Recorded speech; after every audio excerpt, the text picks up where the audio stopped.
আমিরাতে দণ্ডিত ৫৭ জন বাংলাদেশিকে মুক্ত করতে আইনজীবী নিয়োগ করেছেন অন্তর্বর্তীকালীন সরকার। আইনজীবীকে সাহায্য করবে সংযুক্ত আরব আমিরাতের বাংলাদেশ দূতাবাস। তবে বাংলাদেশের ফরেন অ্যাফেয়ার্সে ইমেল দিলেও কোনো সিদ্ধান্ত না আসায় আপিলের কাজ শুরু করতে দেরি হচ্ছে। আমিরাতের দুবাই থেকে পাঠানো তথ্যচিত্র একটি ডেস্ক রিপোর্ট। কোটা সংস্কার আন্দোলনের প্রতি সংহতি জানিয়ে সংযুক্ত আরব আমিরাতে বিক্ষোভ করায় বিভিন্ন মেয়াদে সাজাপ্রাপ্ত ৫৭ বাংলাদেশিকে মুক্ত করতে আইনজীবী নিয়োগ দিয়েছে বাংলাদেশ দূতাবাস। সরকারের নিয়োগ দেওয়া আইনজীবী ওলোরা আরফিন গত ৬ আগস্ট থেকে দুবাইয়ে রয়েছেন।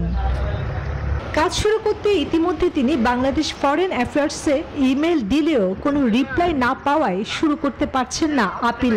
দুবাইয়ে বাংলাদেশি আইনজীবী ব্যারিস্টার ওলেরা আরফিন বিনা খরচে ওই ৫৭ বাংলাদেশিকে মুক্ত করতে আইনি সহায়তা দিবেন। স্বাস্থ্যকর অল টাইম হানিকম্ব, সব সময় অল টাইম হেলদি লাইফ। আপিলের এই খরচ সরকারিভাবে করতে গেলে দীর্ঘ সময় লাগতে পারে। বাংলাদেশের দুটি মিশনের রাষ্ট্রদূত আবু জাফর এবং কনসাল জেনারেল BM জামাল নিশ্চিত করেছেন দণ্ডপ্রাপ্ত প্রবাসীদের মুক্ত করতে ওলেরা আরফিনকে তারা আইনত সাধ্যমতো সহযোগিতা করবেন। অনুমতি ছাড়া সংযুক্ত আরব আমিরাতে যে কোনো ধরনের বিক্ষোভ নিষিদ্ধ। দুবাই আটককৃত শ্রমিকদের কেউই ওই দেশের আইন সম্পর্কে অবহিত ছিলেন না। চন্দ্রানী চন্দ্রা, নিউজ 24।